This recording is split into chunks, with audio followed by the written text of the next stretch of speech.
여러분 반갑습니다. AI 마케팅 9주차 9-3 가치의 선순환 구조에 대해서 오늘 수업하도록 하겠습니다.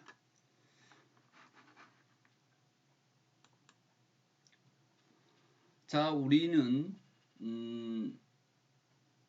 지금 AI 혁신 이해부터 시작을 해서 순서대로 공부를 해왔습니다.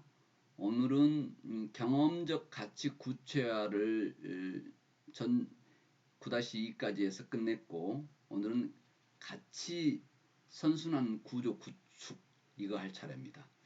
AI 마케팅이 생소하고 여러분이 어려울 줄 알았는데 사실은 시작해 보니까 재미있죠. 그런데 대면 강의면 더 좀 재밌게 제가 유머도 또 뭐 새로운 사례도 좀 더 들고 할 건데, 한정된 시간 안에 여러분들이 수고 많기 때문에 25분 안에 이렇게 압축시켜서 하다 보니까 좀 더 아쉬움이 남습니다.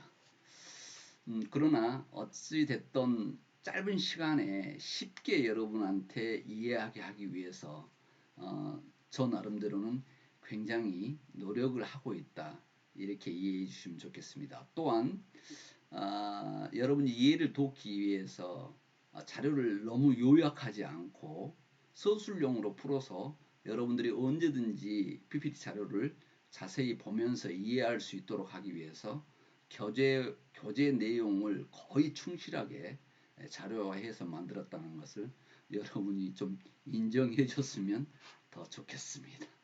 네, 그리고 유튜브에 올렸는데 여러분들이 지금 학교 시스템에서 보니까 유튜브 클릭은 저는 안 한 것 같아요. 그래서 구독을 눌러주시면 여러분들이 확인한 내용을 제가 또 다시 한번 확인할 수 있어서 좋을 것 같습니다. 자, 이번 수업 시작하도록 하겠습니다. AI 제품의 흥미로운 특징은 새로운 고객 경험을 선사하기도 하지만 고객이 겪는 경험이 다시 제품으로, 그러니까 데이터로 돌아온다는 점입니다.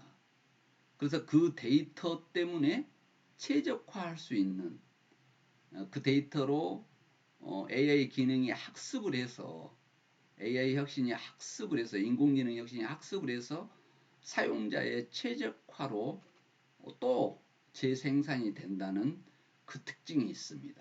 그래서 일반 프로그램은 바로 입력해서 인풋하면 아웃풋이 되지만, 이건 인풋에서 문제와 답을 주고 가르쳐서 더 편리하게 이용하게 해줄 수 있다는 장점을 가지고 있다는 것입니다. 그게 AI 제품의 특징이죠. 그런데 이것들이 선순환 체계를 갖춰야 된다는 것입니다. 그래서 인공지능의 혁신의 궁극적인 목적은 사용자 경험이 혁신되어 있어야 한다는 것입니다.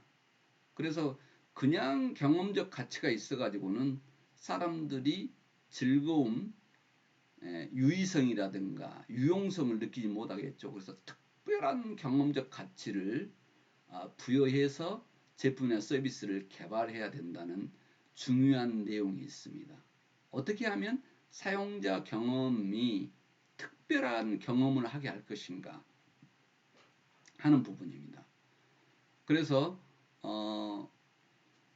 지금 사용자 경험적 가치를 특별한 가치를 만들어서 내놓는다고 해서 자동으로 창출되지 않는다는 것이죠.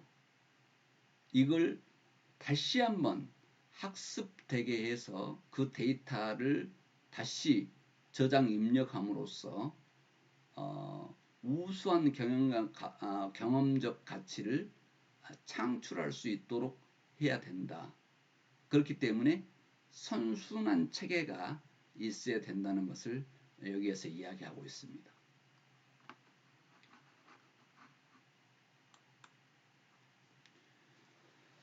그래서 인공지능 기반 제품을 개발하는 아키텍처에 사용자의 경험이 고려돼야 되는데, 아키텍처라는 단어가 또 여러분한테 생소한가요? 이런 단어는 네이버에 사전적 검색을 하거나 아니면 검색할 시 지식백과 이런 쪽에 검색을 했을 때 실제 사용되는 전공과 관련된 내용들을 이해하기 쉽게 많이 나와 있습니다. 간단하게 사전적 용어를 정리했는데요. 아키텍처란 컴퓨터 시스템 전체의 설계 방식이다 이렇게 요약했습니다. 더 자세한 내용을 알고 싶으면 또 그렇게 검색해 보면 되겠습니다. 물론 여기에서 생소한 단어들은 네이버나 구글의 지식백과에서 다 설명이 되어 있습니다. 그런데 단어 검색보다는 지식백과 검색을 했을 때 여러분들이 훨씬 전문과 관련된 이해가 쉽도록 나와 있다는 것을 다시 한번 말씀드립니다. 그래서 강의 자료를 보고 또 이해를 충분히 하게 해놨습니다만 혹시 궁금했을 때는 지식백과가 더 효율적이다 하는 내용을 여기서 이야기합니다. 인공지능 혁신은 그 특성 때문인데요. 인공지능의 혁신 제품은 사용자의 데이터를 통해서 학습을 한다는 것입니다. 그래서 일반 프로그램과 틀리다는 것을 이야기를 했죠. 그래서 사용자의 경험 과정에서 그 데이터가 또다시 생성이 돼서 그것을 학습하면서 사용자에게 최적화되게 만들어주는 것이 인공지능의 또 장점이기도 합니다. 인공지능 제품 및 서비스를 경험하면서 하는 모든 행동은 기록돼서 데이터화 될 수 있습니다. 그래서 이 데이터는 일종의 경험 데이터가 된다는 것입니다. 그래서 지금 플랫폼을 가지고 있는 지금 카카오라든가 구글이라든가 네이버 이런 데는 경험적 데이터를 생생한 데이터를 엄청나게 많이 가지고 있을 수 있죠. 왜냐하면 그 카카오톡을 통하면서 아니면 네이버 같은 경우 구글 같은 경우는 검색을 하면서 사용자들이 어디에 관심을 가지고 있고 어떤 내용에 신경을 쓰고 있는지를 실질적인 세부적인 사생활에 관련된 데이터까지를 가지고 있기 때문에 생생한 좋은 데이터를 갖고 있다. 경험 데이터를 갖고 있다. 이렇게 이해할 수 있겠습니다. 그러나 AI 혁신 제품을 사용하면서 기록된 데이터는 그 제품에 대한 더 최적화된 데이터를 뽑아낼 수 있겠죠.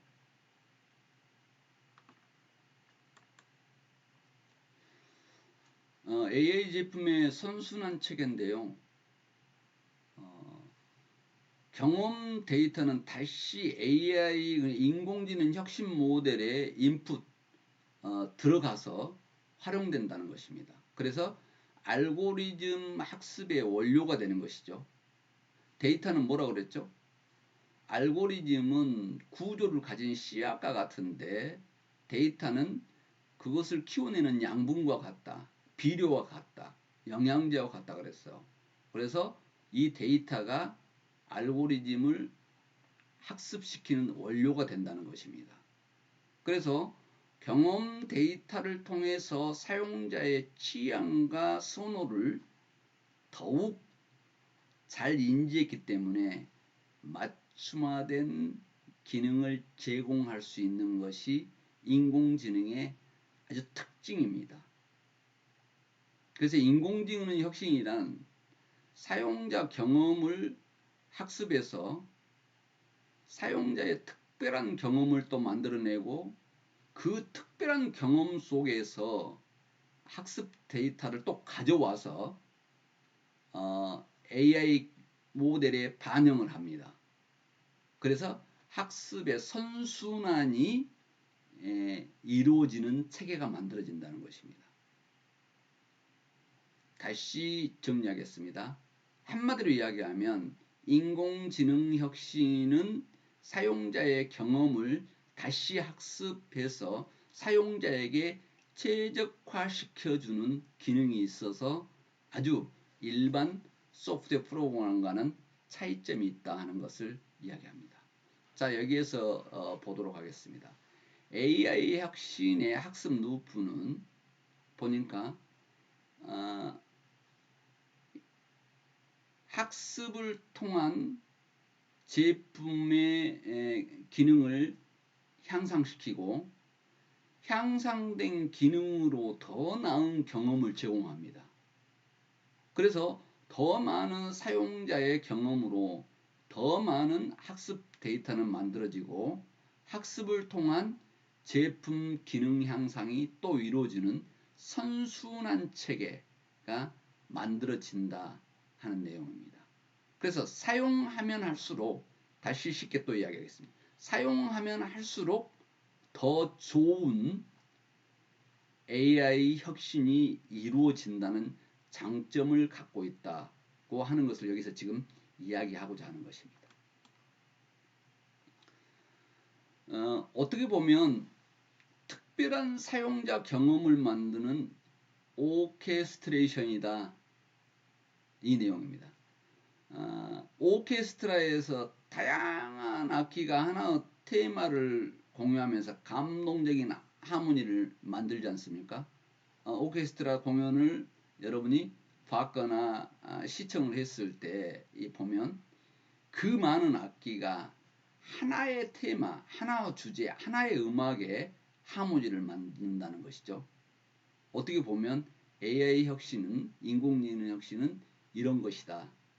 그래서 모든 요소가 오케스트레이션을 이루어야 한다는 것입니다. 하나의 내용에 초점을 맞춰서 각양각색의 음이 하모니를 내듯이 돼야 된다는 것이죠.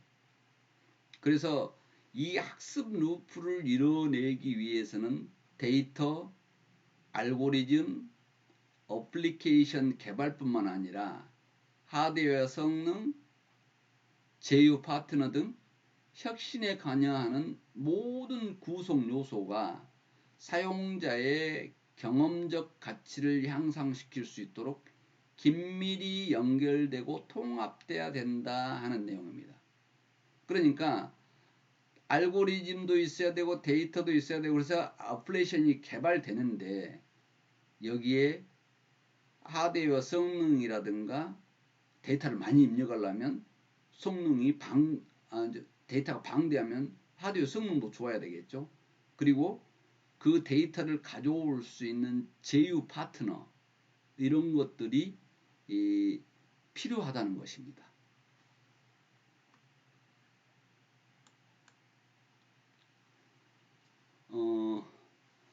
알고리즘을 통해서 구현되는 기능이 어떤 경험적 가치를 만들어내는지 구체적으로 따져봐야 됩니다. 그리고 아주 특별한 경험적 가치를 만들어야 되기 때문에 이 특별한 경험적 가치를 창출하기 위해서는 어떤 경험 데이터를 확보해야 되는지 명확히 정의를 내려야 됩니다. 다시 이야기하자면 알고리즘이 잘 성장할 수 있게끔 어떤 양분, 어떤 비료를 확보해야 되는지 명확히 정의가 내려져야 된다는 것이죠. 그래야 오케스트라처럼 하나의 하모니를 낼 수 있다는 것입니다. 그래서 경험 데이터에서 학습해야 될 내용이 무엇인지 알아야 되고 이로부터 어떤 결과물을 얻어야 하는지 정확히 파악해야 된다는 것입니다. 그래야 선순환을 이룰 수 있다. 경험 데이터를 계속 알고리즘에 넣어줌으로써 어플리케이션은 더 최적화된, 사용자의 최적화된 인공지능 기능을 혁신을 이루어낼 것이다 하는 내용을 이야기한 것입니다. 자, 이해를 돕기 위해서 여러분들이 이미 학습했던 존 세븐에 대한 이야기를 다시 한번 오케스트레이션을 위한 구조 안에 넣어보도록 그렇게 하겠습니다. 체력 및 부상 확률이 어느 정도나 되는지를 알 수 있는 데이터를 확보하기 위한 장치를 마련해 놓고 있다는 것입니다. 그 데이터를 확보하지 못한다면 이 알고리즘은 제대로 성능을 발휘할 수 없겠죠. 그래서 선수들의 경험 속에서 실질적인 데이터를 얻기 위해서 웨어러블 기기와 비디오를 병용합니다. 그래서 선수가 뛰고 있는 내용을 늘 웨어러블 기기부터 시작해서 비디오로 촬영을 해서 같이 병용하고 있다는 것이죠. 그래서 그 데이터를 확보한다는 것입니다.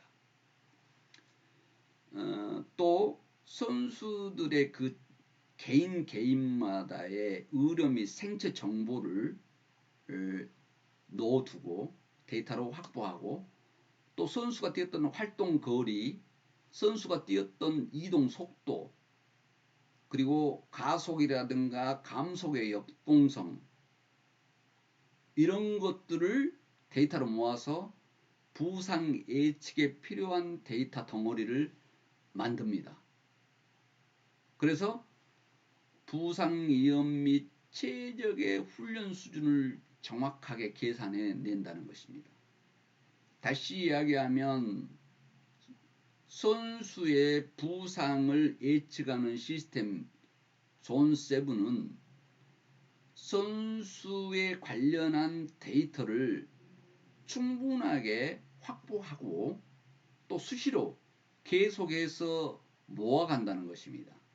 실질적으로 활동하고 있는 그런 내용들을 계속해서 모아서 부상 위험이 최적으로 갈 수 있게끔 훈련 수준부터 개인을 관리해 간다는 것입니다.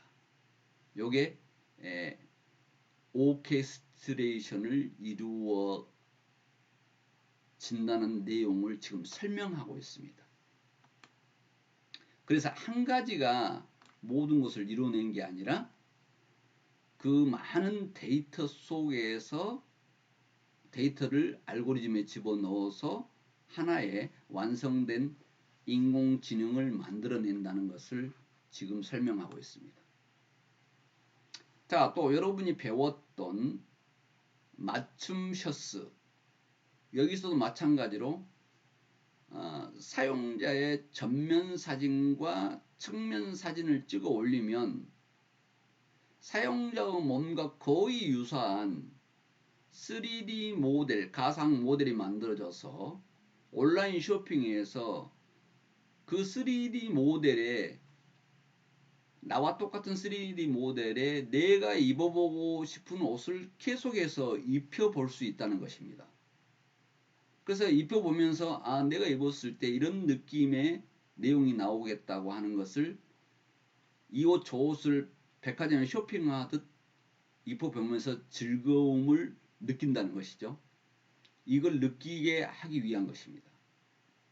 그래서 다양한 옷을 마음대로 입혀보는데 예를 들어서 백화점이나 오프라인 매장에 가서 그렇게 10벌, 20벌 입어본다면 미안해서 할 수 없지만 여기서는 내가 원하는 대로 마음대로 입혀볼 수 있는 그런 자유스러움, 용이성, 즐거움을 줄 수 있다는 것입니다. 이렇게 했을 때 사람들은 그 즐거움을 느낄 수 있고 또 AI는 거기에서 다시 데이터를 확보합니다. 이 사람은 어떤 성향의 옷을 주로 좋아하는가 보구나. 주로 이런 것을 골라서 입혀보구나 하는 것을 또 데이터를 받을 수가 있는 내용이 됩니다. 그래서 사용자의 경험 데이터를 데이터화 한다는 것이죠. 사용자가 마음에 들어 했던 옷과 그냥 마음에 들었던 옷은 오랜 동안 이리저리 입혀보고 기다렸겠죠. 실현해왔던 옷은 바로 입혔다가 벗었다거나 이런 것들을 경험 데이터로 변환해서 넣는다는 것입니다. 그래서 선택을 했다면 관심이 있다는 뜻이 되겠죠. 그래서 그 옷을 오랫동안 탐색했다면 마음에 드는 경험을 하고 있을 가능성이 높습니다. 그러면 이 데이터를 확보하고 나면 이 사람의, 이 소비자의, 이 사용자의 선호하는 내용을 파악한 중요한 경험 학습 데이터를 확보할 수 있다. 그래서 다음에 그 사람이 옷을 살 때는 거기에 맞는 최적의 옷들을 우선적으로 골라줄 수도 있는 그런 내용의 데이터를 확보할 수 있다는 것입니다. AI 기반 3D 셔츠 디자인 그 엘레멘트 퓨어라는 인공지능 혁신 내용을 지금 여기에서 보여주고 있죠. 그 다음에 고객 응대를 하는 챗봇을 이야기하는데요. 경험 데이터를 확보하기 위해서 서로 주고받는 상호작용을 확장해 보는 것입니다. 그래서 챗봇은 사용자 응대 기능도 하지만 중요 경험 데이터 소스가 되기도 한다는 것입니다. 사용자가 질문했던 내용은 모두 이들이 하고 있는 경험을 그대로 반영해 주는 것이죠. 그래서 사용자의 성향이라든가 선호, 학습하고 있는 서비스를 개선하는 중요한 경험 데이터가 되게 됩니다. 그래서 이 사람은 이런 쪽에 궁금한 사항이 많구나 하는 것을 알 수 있다는 것입니다. 또 외부 자원을 활용할 수 있는데요. 사용자의 선호 데이터가 없을 때는 SNS라든가 업계 파트너로부터 유사 사용자 데이터를 받아서 초기 맞춤화 서비스를 제공할 수 있습니다. 이것은 지금 우리가 사용자 데이터가 없었을 때 데이터를 가져오는 방법 이야기했죠. 아웃소싱이라고 그랬어요. 외부에서 가져오는 것. SNS 플랫폼을 가지고 있는 데서 데이터를 유사 사용자와 비슷한 데이터를 가져오거나 아니면 업계 프로그램을 가져왔던 그 업계 파트너로부터 그 데이터를 받아서 초기에 맞춤화 서비스를 제공할 수 있다는 것입니다. 자, SNS로 유명한 여러분이 잘 아는 인스타그램 같은 경우는 사진을 많이 올리죠. 이 사진을 많이 올리는 플랫폼 데이터는 타겟 고객의 취향이라든가 트렌드 파악하는데 아주 도움이 된다는 것입니다. 그래서 이런 사람은 이런 옷을 좋아하구나. 사진을 올렸을 때 자기가 좋아하는 옷을 사서 입었을 거 아니에요. 그래서 이런 인스타그램 같은 플랫폼의 데이터는 아주 생생한 살아있는 중요한 데이터가 될 수 있다. 그래서 타깃 고객의 취향과 트렌드를 파악하는 데 도움을 준다는 것입니다. 대규모 행동 데이터를 확보한 플랫폼에 이렇게 입점하거나 제휴를 하면 사용자의 특성에 맞는 맞춤화 서비스를 제공할 수 있다는 것입니다. 그래서 인스타그램, 예를 들어 페이스북, 카카오, 구글, 네이버 이런 플랫폼 데이터들은 실제 경험 데이터를 파악하는데 아주 중요한 데이터가 된다. 이렇게 보면 되겠습니다. 그래서 그런 회사들은 아주 유리하겠죠. 그래서 경험 창출을 하기 위해서 경험 데이터로부터 무엇을 학습해야 될지 그리고 어떤 인사이트를 얻어야 하는지 파악해야 된다는 것입니다. 그래서 상호작용 매체는 무엇으로 구축할 것인지 명확히 정해야 된다는 것입니다. 그래야만 사용자 경험이 학습으로 이어져서 더 나은 경험 가치를 만들어내는 학습 루프를 설계할 수 있다. 이렇게 보면 되겠습니다. 뭐 인사이트가 생소한 단어일까요? 혹시 그럴까봐 여기다가 사전적인 용어를 정리해 봤습니다. 인사이트라고 하는 것은 컨슈머 인사이트라고도 이야기하는데 소비자의 행동 양식과 가치를 깨뜨려 보는 그리고 이 제품과 서비스를 깨뜨려 보고 이 일을 제품과 서비스에 반영하는 일이다 하는 내용을 지금 이야기를 했습니다. 그래서 소비자의 행동 양식과 가치관을 깨뜨려 보고 그 깨뜨려 본 것을 제품과 서비스에 반영하는 일, 이게 컨슈머 인사이트다 이렇게 생각하면 되겠습니다. 그래서 AI 혁신 가치 노트를 작성해 보는데요.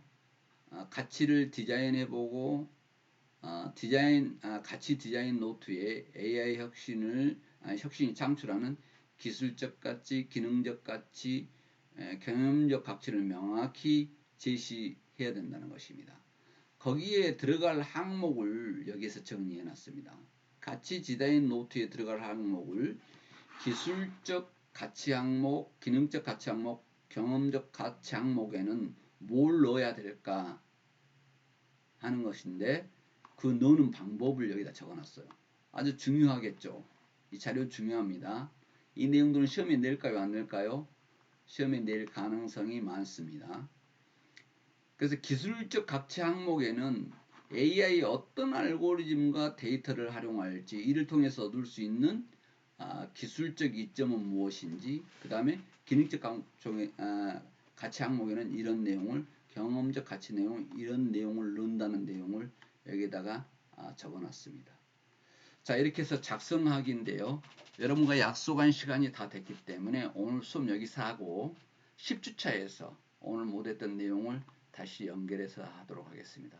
여러분 오랜 동안 강의 듣느라고 지치기 때문에 약속한 시간에 마무리하겠습니다. 여러분 대단히 수고했습니다.